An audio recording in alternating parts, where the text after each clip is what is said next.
Evening, how's it going? How are you?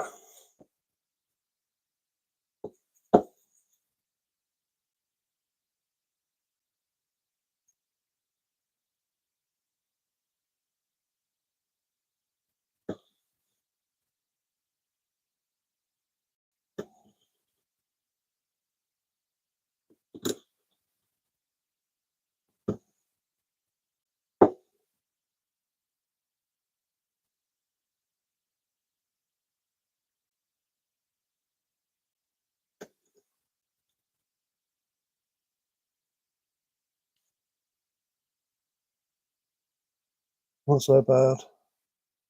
My Saturday night in. I spend every Saturday night in these days.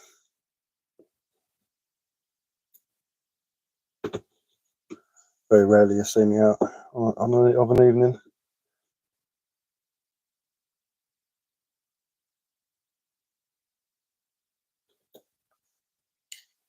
Hey mate, how are you? I'm not too bad. How are you? How's it going?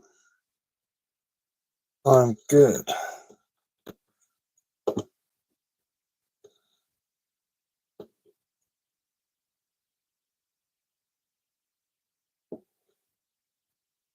Went mushroom foraging earlier on. Found some mushrooms.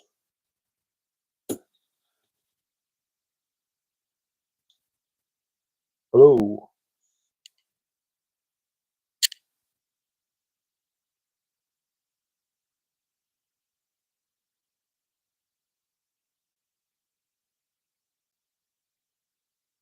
Last 15 years we have technically to see if someone has a sickness or uses drugs just by looking, scanning at his or hers. You just show us what have I just shown you. Respect from India. Cheers, man.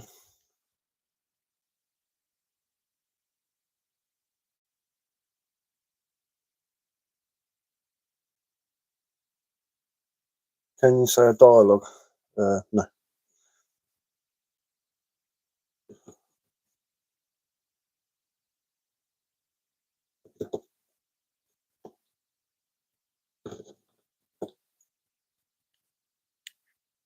Don't get that either. I scan. Oh, God knows what I got. I think they're assuming that I'm on drugs. I'd have a fun time if I did take drugs. I've got heart failure. That'd be funny, wouldn't it? Last about 2 seconds before I died. No, I don't get it. Hello, mental.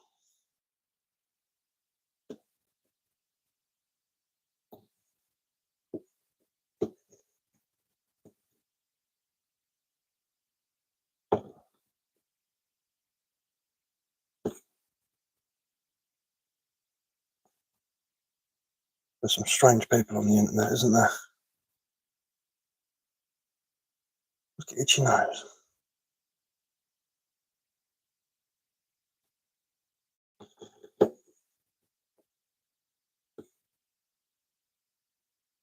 Your shorts are going viral. Yeah, awesome, man. Awesome. That's cool. Only started doing it for a laugh, really. Just for a giggle. Just for giggles, man.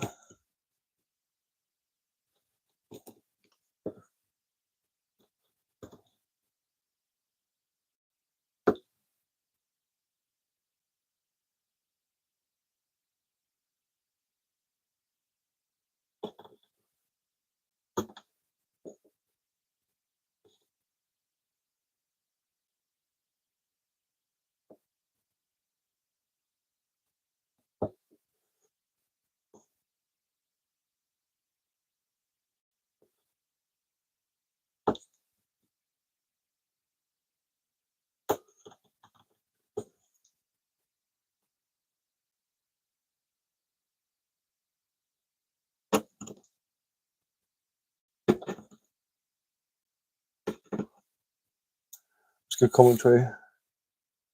Some pretty useless forest scams.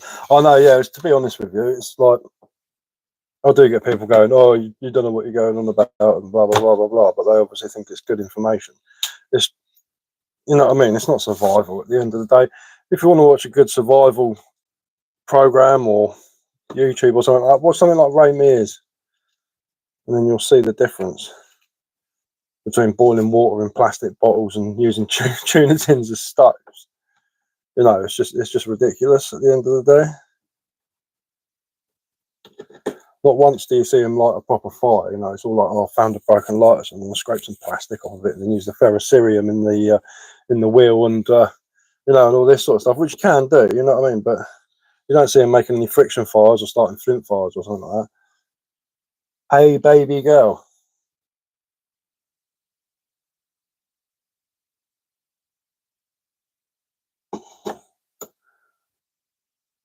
Normally, when people say "hey," I say "straw." Hey. Got something stuck to the back of your shoe, Womp Womp.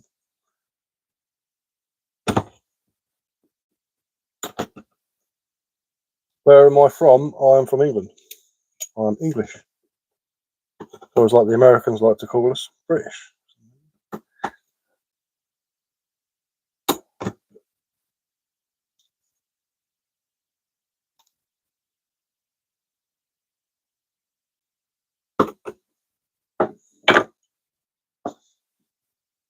Yes, I'm from England.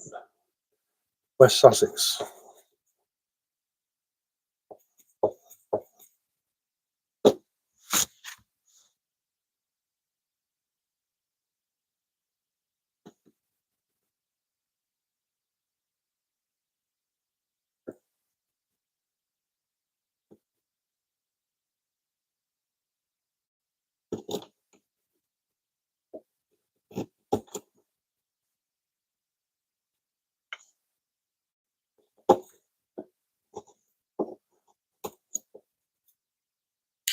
Always doing satisfactory work. That's nice. Yeah, I'm making, if anyone wants to know what I'm doing, I'm carving a spoon with a spiral in it.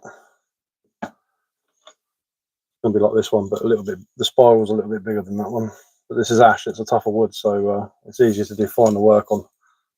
If I tried to do that on this one, I would have snapped a chunk out of it by now, putting too much pressure on it. So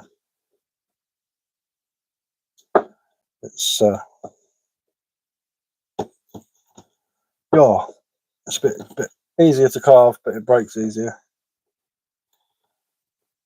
There's nothing worse when you get to a certain point and you break it and you have to start again. I get telling Americans there's no such thing as a British accent. Regional differences are enormous. Exactly. I mean, my accent's sort of mixed. It's a cross between my mum and my dad's. My dad's from London, so I say certain words in a certain way. But I've got my mum's West Sussex accent as well. So when I say things like toys, I don't say it like when I say toys, you know, or boys or noise. It's a bit different. But then if you go like 20 minutes up the road, you know, it's you got like the Portsmouth accent, you know, where they say things like eight and Dane. You know, it's weird. Beans on toast ain't for breakfast. Cool, man. I don't eat beans on toast. I don't really like beans. They're not really my thing. But that's a stereotype, that is. That's like saying all Americans are fat and eat McDonald's all the time. You know what I mean? It's like a thing about, English people don't season their food. Okay, cool. You're going on like the 60s, World War II, something like that. We've got one of the most diverse cultures in the world. We've got all sorts of food over here, and we eat lots of different things. It's just very strange. But that's the problem with Americans. It can be quite big-headed sometimes.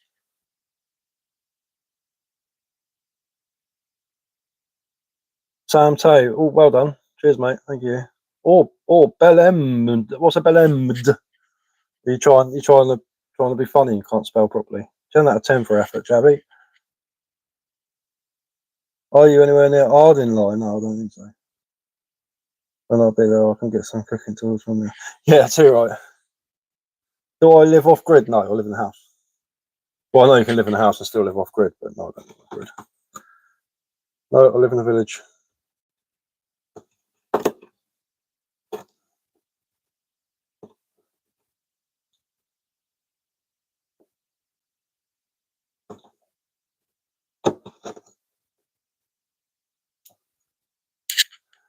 You sound like Wallace and Gromit.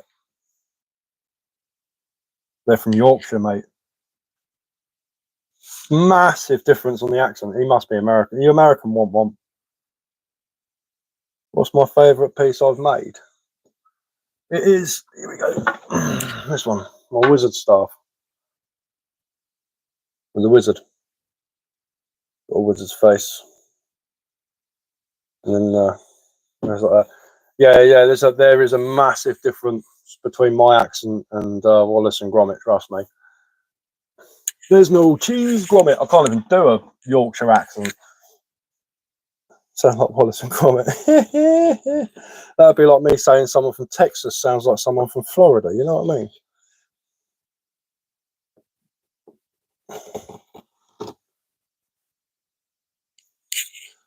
Yeah, that's my favourite piece that I've done. This is my wizard staff. You like Canadians or Americans? I don't dislike anyone, to be honest with you. I've got a few Canadian friends, I've got a few American friends. What type of wood is the wizard staff? That is hazel.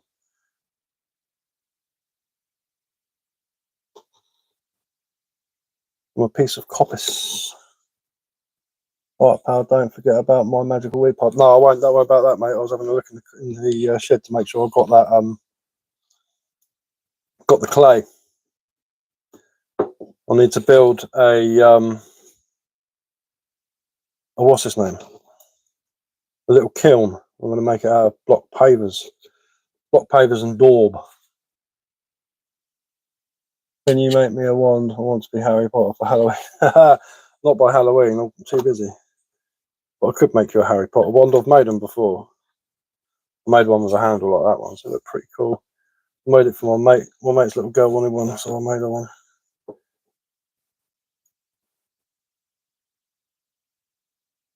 That was pretty cool. Enjoyed making that.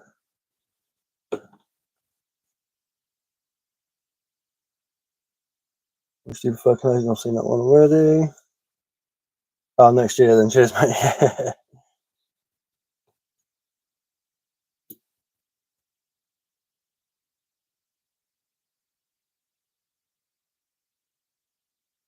You don't sound American. Womp saying mate. Mate's a very, very English thing to say, unless you're Australian.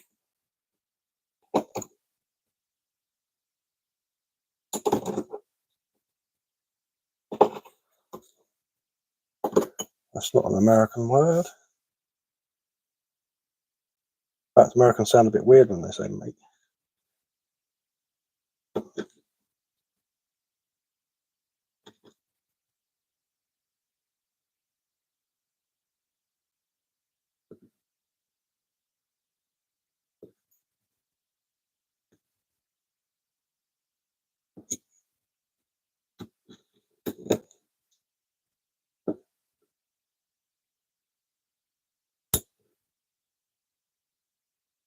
What wood is best for the following reasons? What do you mean? Depends what you're using it for. Depends what you like. Something like poplar would be rubbish for making a spoon with. Or if I'm doing any intricate work on it because it's too soft and you snap it in half. Ash is good for making tool handles. I make spoons out of it as well. Oak's just tough as tough can be. Oak's good for making framework and smoking meat and stuff like that. It's pretty good for. Well, there's a lot of oak and ash. It depends what you can get hold of, really. I mean, I can get my hands on a lot of ash and a lot of oak. Nice when I get hold of a bit of a fruit tree. You know, like oak's very, very tough, very strong, very dense wood.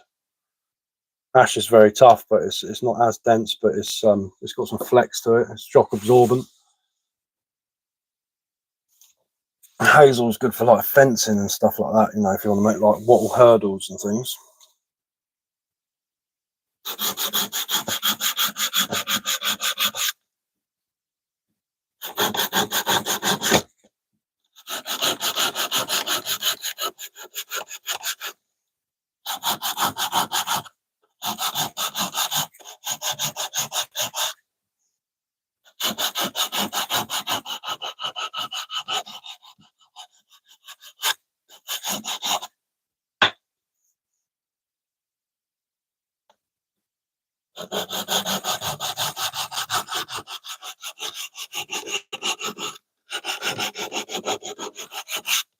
Ash is really accessible at the moment because there's a lot of ash dieback.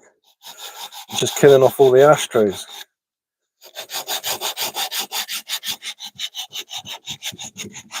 Killing a lot of ash trees, actually. Sort of a bit like the Dutch elm disease. And it's taken out a lot of ash. It's good to see your hobby, bro. See you next time. Yeah, see you next time, mate. Enjoy yourself.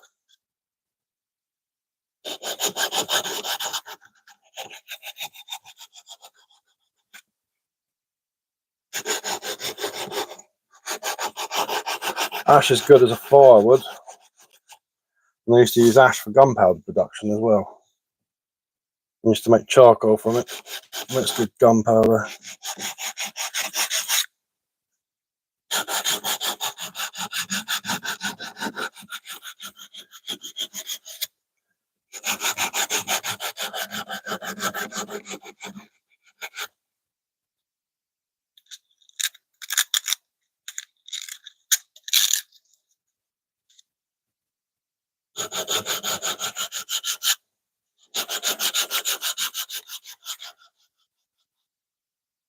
What have I created that I'm most proud of? I just showed it a second ago. There we go. Ooh, it's quite old now. This will probably do it better now. But there's a wizard staff, got a wizard's face, and then his beard goes all the way around. Round and round and round and round and round. That's what I'm most proud of. Quite like my walking stick that I made with a barley twist.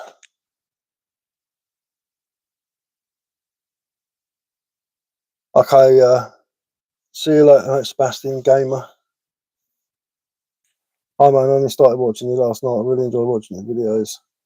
What's your first name? And keep up the good work. Real Videos Project. My first name is Chris.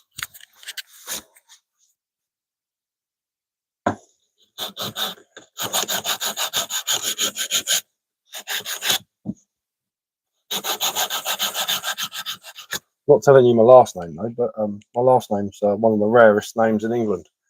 There's not many people with my last name. It's a very ancient English name.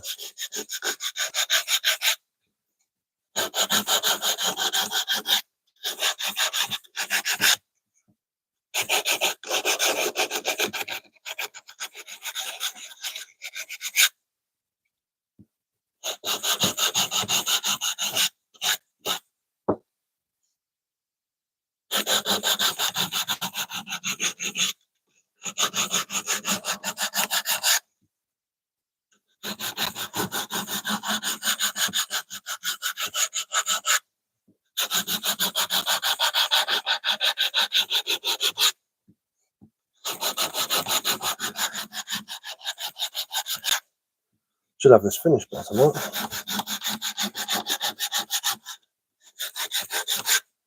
I'll have to find something else to do.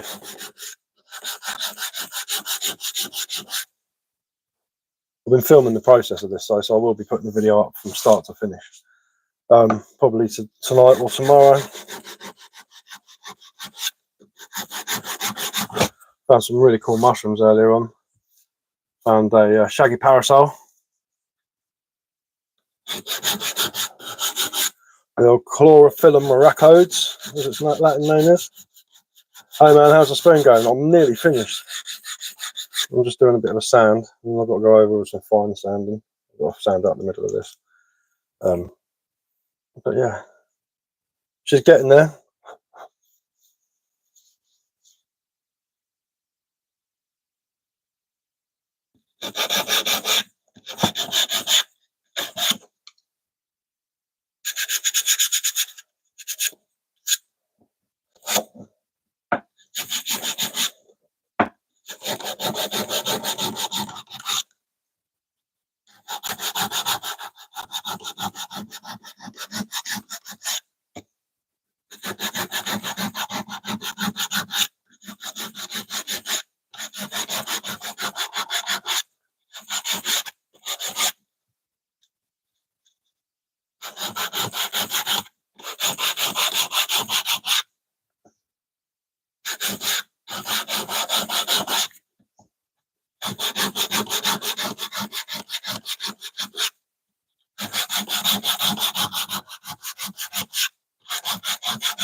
Yeah, it shouldn't be much longer before this is finished.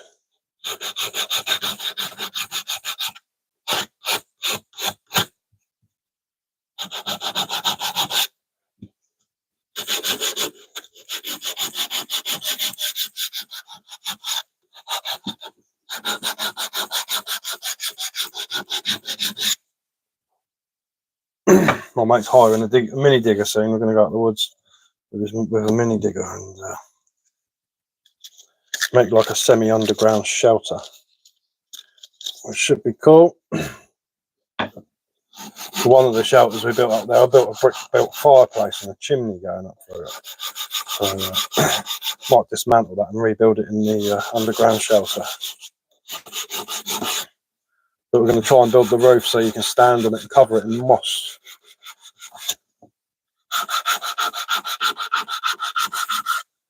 Which I think would make a really good video.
That's nearly there.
Get a fresh bit of sandpaper.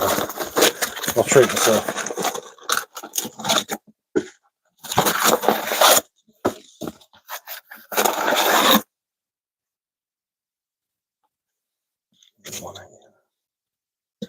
Oh.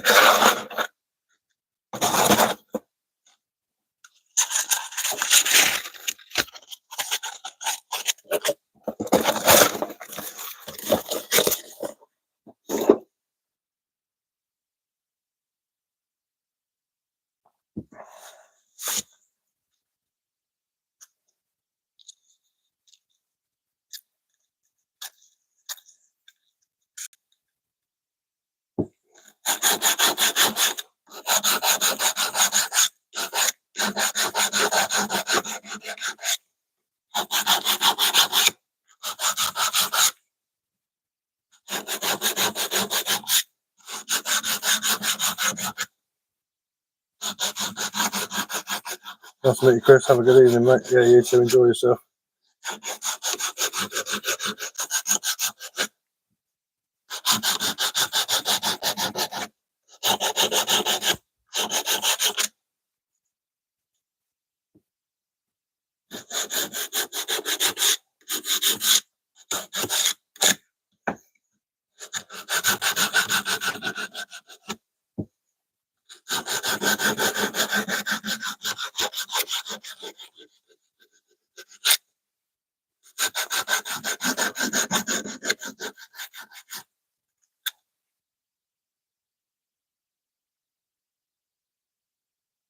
Is there a story about what got me into bushcraft? Yeah, there is. When I was a kid, probably about 9 years old, I used to watch a program called The Bush Tucker Man, and there's a bloke called Les Hiddins going around Australia, learning from the Aboriginals about how to survive in the outback and what food you could eat. And it's all about him camping out and stuff like that. I started getting into that. I thought it was brilliant. I used to have to watch it religiously. I love that program. You can still watch it on YouTube. And after that, I started getting into Ray Mears. And my granddad was a woodsman. He used to spend a lot of time in the woods. And he used to take us up to the woods all the time when we were kids. And by the time I was 16, I was going out camping and carving axe handles and spoons and making bows and stuff like that. And it sort of progressed from there.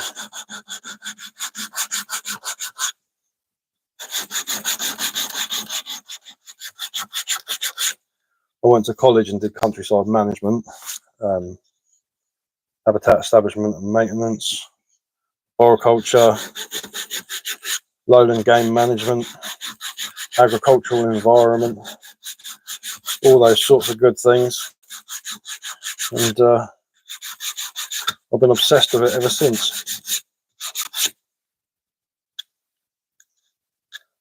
I've always been fascinated with the old ways of doing things. And, living off the land, living a simple life. It's always been my my thing.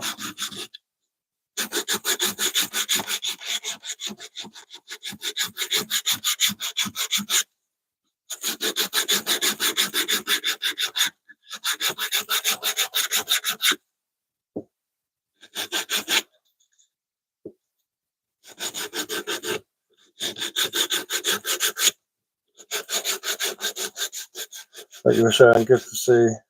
Positive pursuit of life. Cheers, man. I should be going up the woods soon. Next week, I wasn't meant to go out this week, but my mate was busy and I can't drive, so I have to wait for people to take me out. When my health was better, I'd just go out on my own. I'd walk to places, but not as healthy nowadays.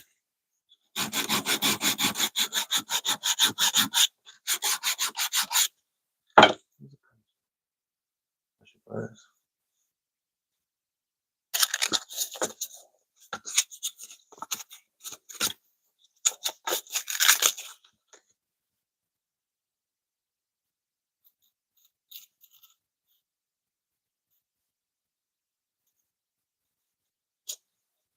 Give myself a little note.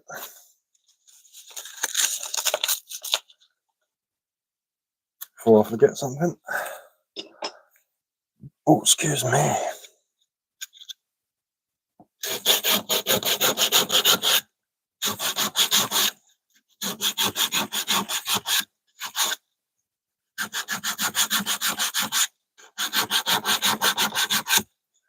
I've always had a set obsession with the natural world. Tribal situations, anthropology, paleoanthropology interests me as well.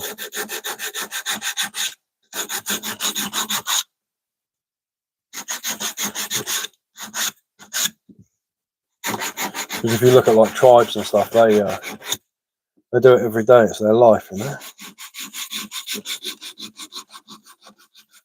They know the ins and outs of their surroundings intricately and passionately. Every noise, every animal.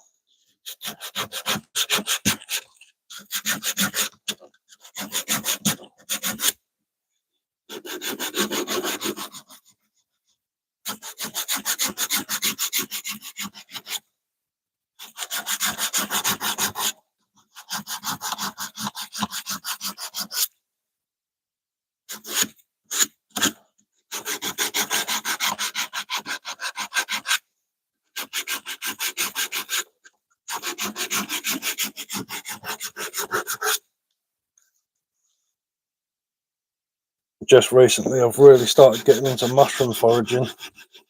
I've been doing it for about 3 years on and off, but I've been going for it this year. Hello everyone, hope you're doing well. You're right, D Hamo, how's it going?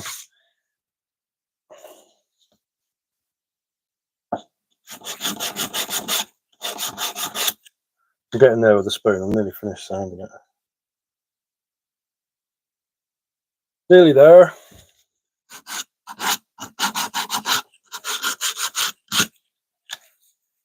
Bit of knife work still to do.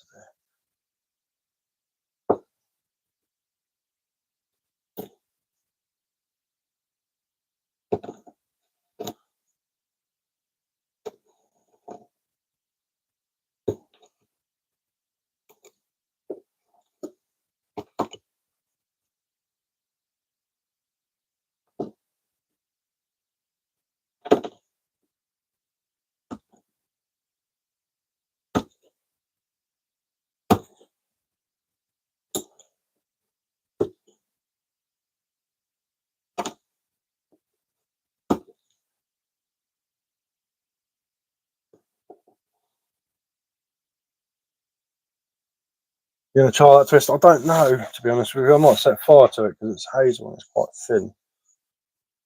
I'm not 100% sure. I think it'll look a bit silly on hazel. What you making today, LH? I'm nearly finished my spoon. Just got to sand out this bit, sand around the back and the top of this. This will take about 5 minutes, and I'm just on this section here, this little bit here with the twist, and then it'd be good to oil. But once it's oiled, it's going to look pucker. The grain in this looks amazing.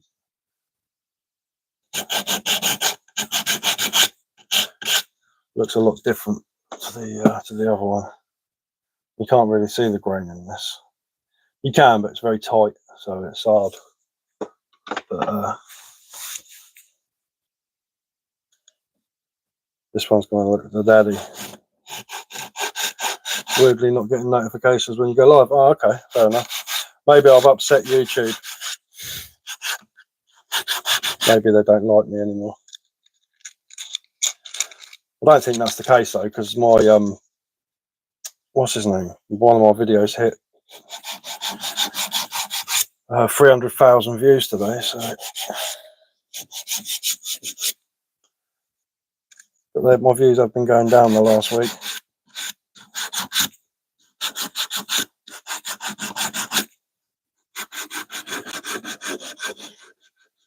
But then I find with YouTube, it's sort of like you'll get like 1,000 views on a video in a day, and it don't do anything for ages, and then like 3 weeks later, it'll just start going mental, start going right up.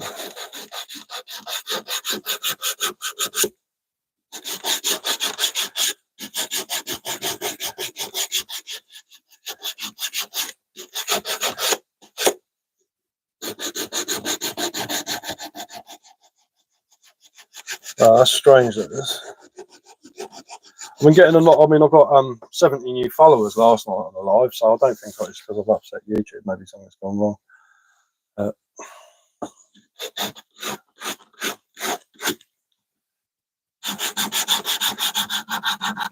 haven't got any violations or anything like that I can see.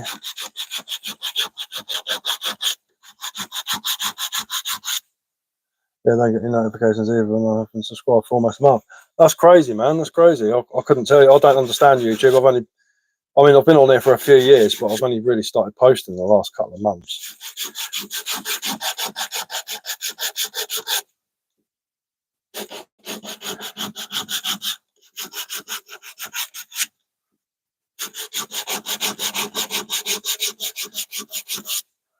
I'll say one of my videos, do you have a day job or do you just do YouTube? I'll just do YouTube at the moment. I was diagnosed with heart failure a few years ago, so I find it hard to get up and about nowadays, hence why I sit down, hence why I do a lot of reaction videos.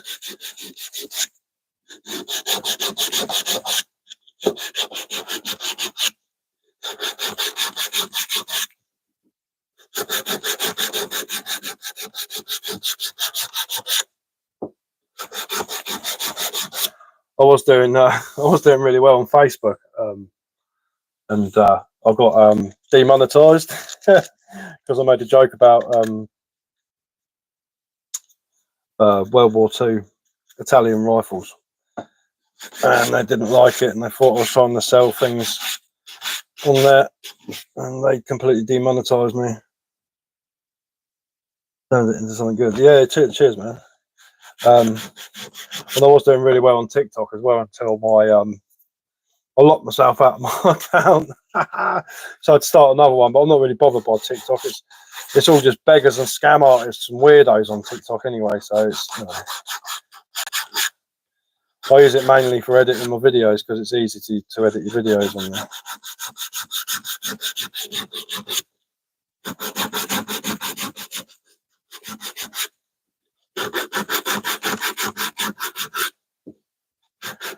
There's a lot of false people on the internet, and a lot of liars, a lot of strange people, a lot of sociopaths. Very strange place. When I was a kid, none of this existed, you know.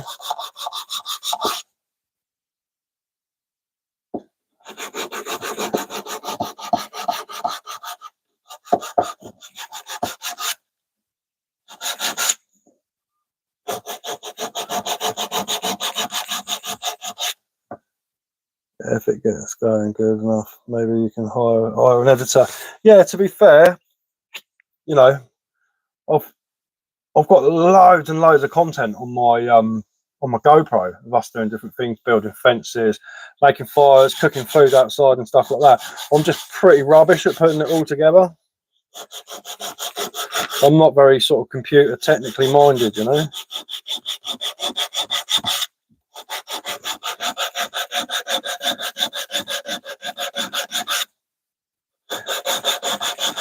Might have a word with my brother because he's one of those computer people, you know what I mean? He's really good with computers and stuff like that. And he might be able to do a better job than me.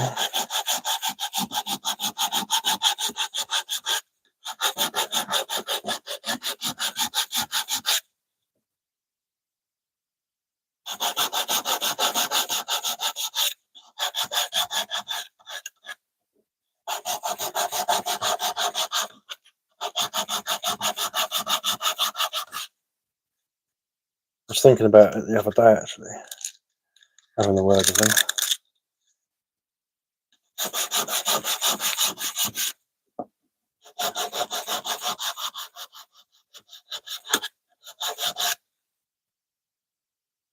Yeah, that's it. Yeah, it's all about the editing, man.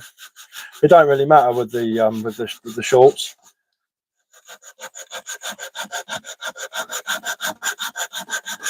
You know, shorts are shorts. I don't have to edit any of it. You know, I'll just sit there for a minute talking about how rubbish these survival tips are, and it's, you know, that's it. It's done. You know, that comes naturally. You know, I'll just watch it and just my reaction to it. You know, what are they doing? What's going on? That's pretty easy. But the long term videos are a bit harder for me.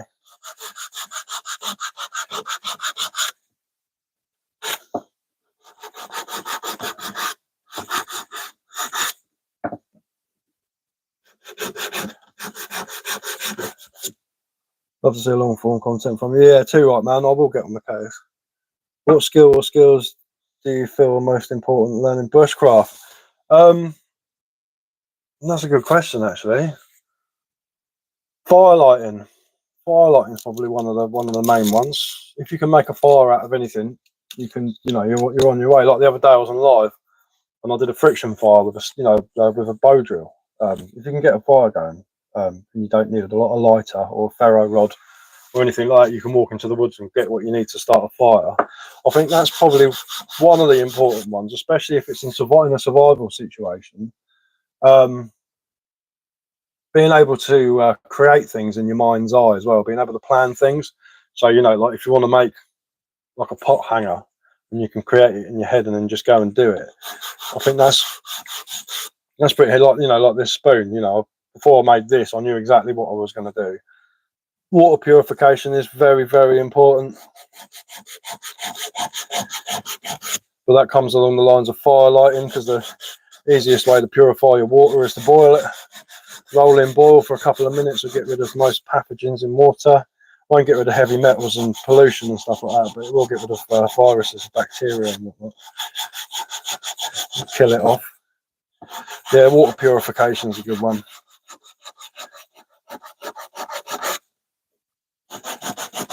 You know, just like, I don't know, there's so many different things. You know, like when I go camping, the first thing I do is I look up. I'll stand there for about 10 minutes just having the butcher, see if there's any widow makers hanging off of trees and stuff like that, because you don't want to be sitting there at night and something come crashing down on top of you. Then you've got to have a look at the floor and make sure there's no like low water table where it's just going to fill up with water if it rains. You know, stuff like that. You want to make sure if you're on the ground, you're laying on a flat piece of ground. Just loads of little things that you pick up over the years, just to, you know, just make sure you know what you're doing. Make sure you don't get hurt. Safety is probably one of the main things. You know, like handling your tools properly, so you don't end up chopping your fingers off of an axe or sticking a knife in your leg by accident.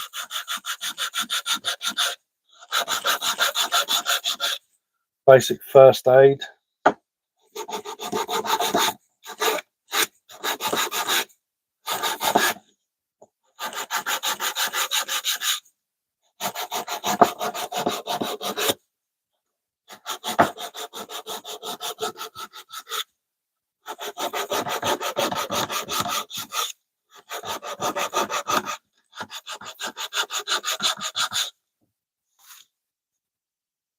Oh, is that? Like it's getting a bit late.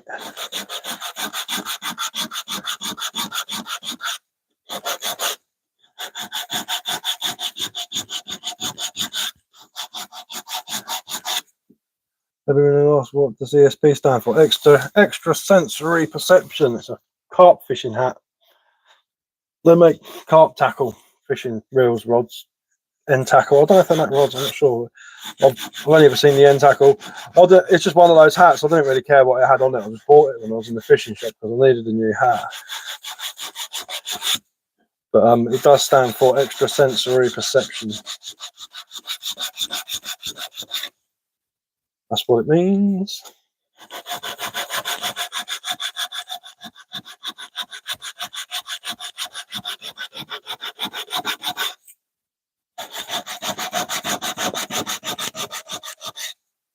I've done that loads of times, just buying a hat on trips like that. Yeah, I'll do it all the time. Like, I mean, I went into the fishing shop to buy myself a new reel, and thought my hat's a bit manky. I'll get a new one, and they just had loads of different hats. I was just like, that one will do. Put it on my head. Yeah, that'll do. Cost me like 10 quid, 12 quid or something like that, I think it was.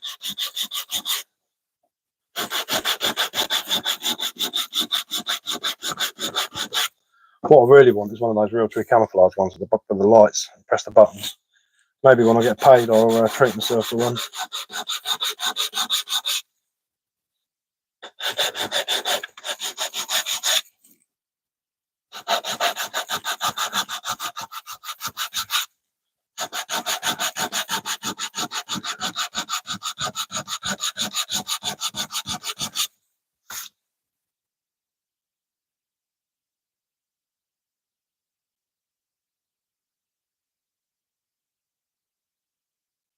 Yeah, definitely. Yeah, safety, making fire. Even like the safety of your fire, you know what I mean? Is it going to set light to anything else? If you're in a pine forest, is it going to set light to the forest floor? Because pine forests have a lot of biomass. Pine needles are extremely flammable. You could set fire to the floor and not even know it, and it could spread through the roots of the trees. One day the wind picks up and the whole forest burns down. You know, stuff like that. It's just a lot of things you pick up over the years.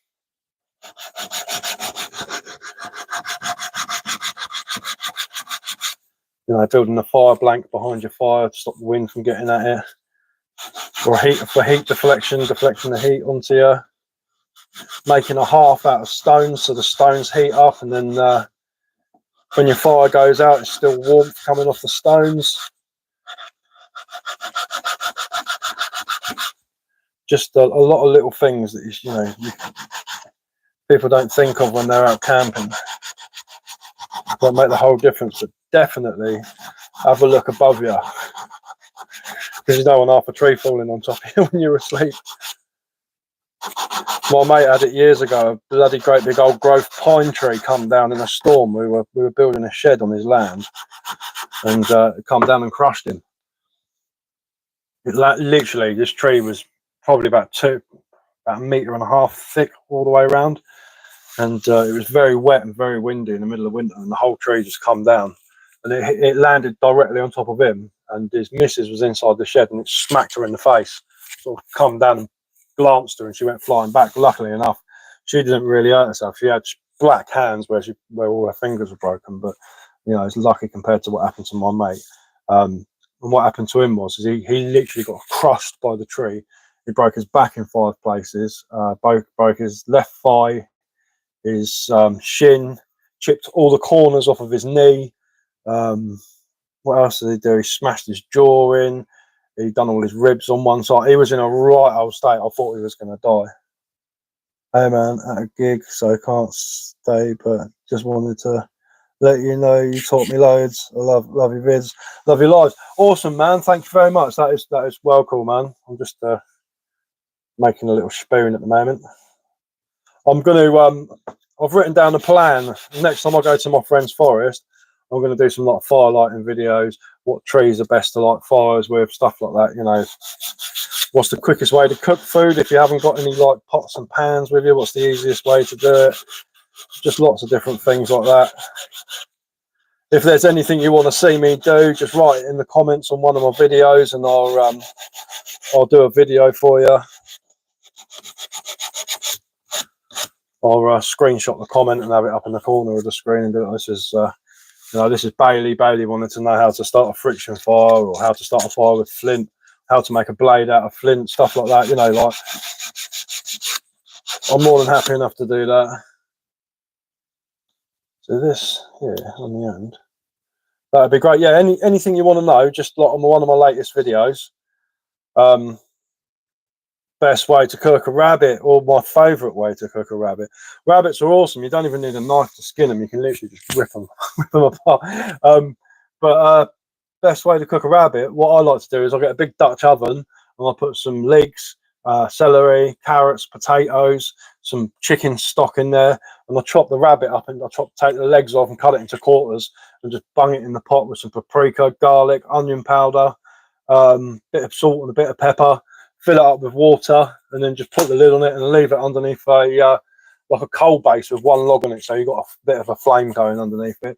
Leave it on there for a couple of hours. Open it up, give it a stir. If it's not very thick, make a roux out of flour and water, like a little bit of a sauce. Pour that in, mix it up a bit. Bosh, absolutely brilliant. That's my favourite way to cook a rabbit. If you haven't got any of that stuff, you can spit roast it. I see a lot of people making the mistake though when they're spit roasting meat. They make a fire and they've got the rabbit directly over the flame. That's not the best way to spit roast something. What you do is you make a big fire, and you have the flames here, and you put the rabbit in front of the flames. So you're not cooking it over the flames. Have a little tray or something to catch the fat, and just keep, well, no, there's no fat on rabbit, but get some fat or something, some lard or whatever, and baste it. Just keep basting it. Keep turning it, cut square notches in your stick so you can spin it round with that. Because if you've got something like a rabbit on a stick, as soon as you turn it up that way, it's going to roll back again. So you want to make sure you've carved out a bit, especially in the V sticks as well. That's a really good way of cooking a rabbit. And so they're quite lean, so a bit of bacon grease on them gives them a bit of extra flavour.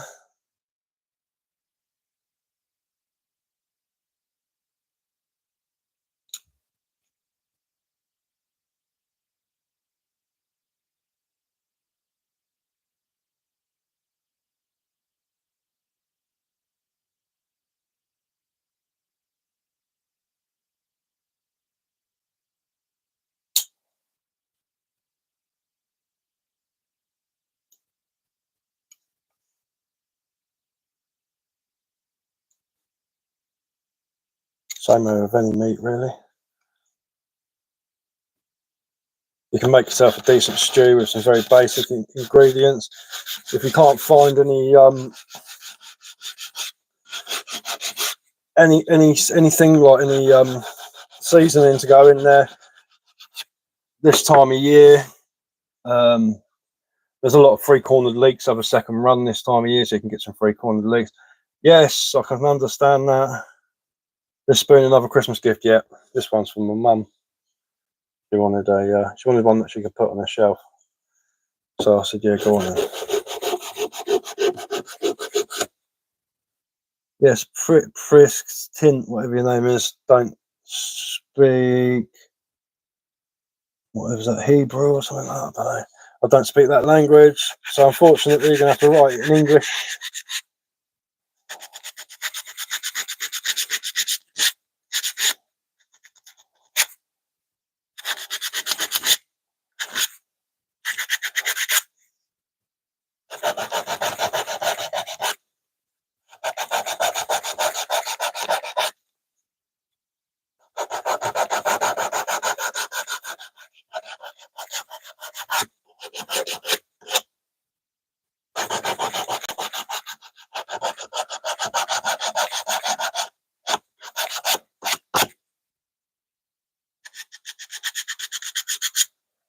Right, so that's the spiral done.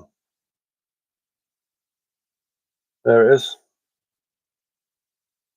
The old spiral. Oh, hang on. I'll say it's done.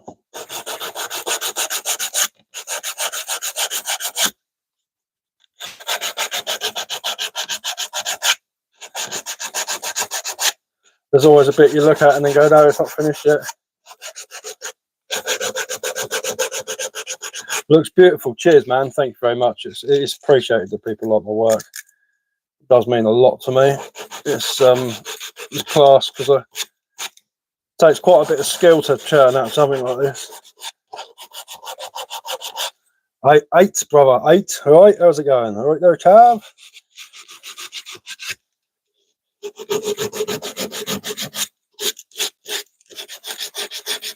Hey, people.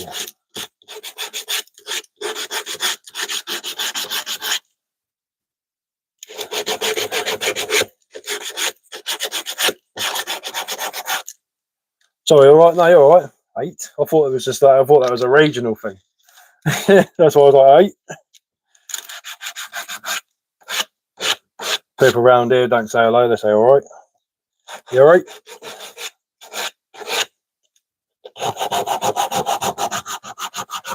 No, from London. No, fair play. Fair play. My dad's from London originally.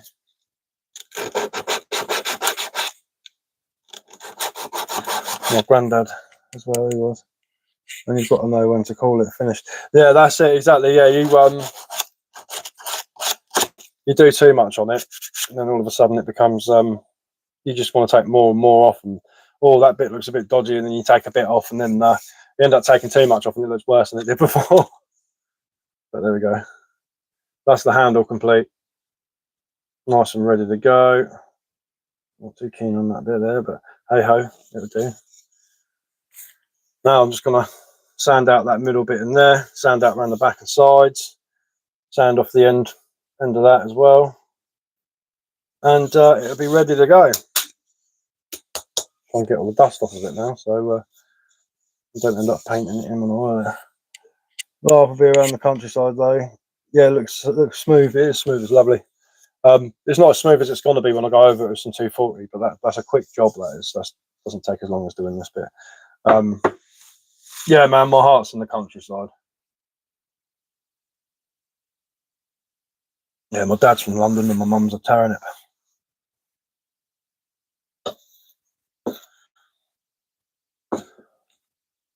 That's why you'll see me using rhyming slang a lot. You know, I'll say things like, use your loaf. My granddad used to say that all the time. Use your loaf.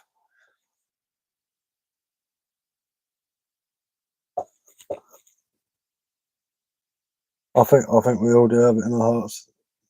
Arts in the country. Exactly, man. Once you've been out there, you don't want to go back, do you? You just want to stay out. And I've never lived in like a big city, but when I was a kid, I lived in a town. Now I live on the outskirts of a village. It's just quite nice. But right, guys, I need to go because I need to video sanding this next bit and sanding this out. so I can finally finish my video and delete it off my phone, and I can post it on there. The start to finish of this. Too much technology now. We moved the Reigate still woody. Yeah, sweet man, sweet as that. Cushy. Right, anyway, sweet brother, see you soon. Yeah, see you soon. I'm always on, so just keep an eye out for me. Apparently I haven't been popping up on people's accounts when I've been going live, so you'll probably have to search for me. But nice one, everyone. Enjoy yourselves. Thanks for coming on. It's always a pleasure talking to everyone, and enjoy the rest of your evenings.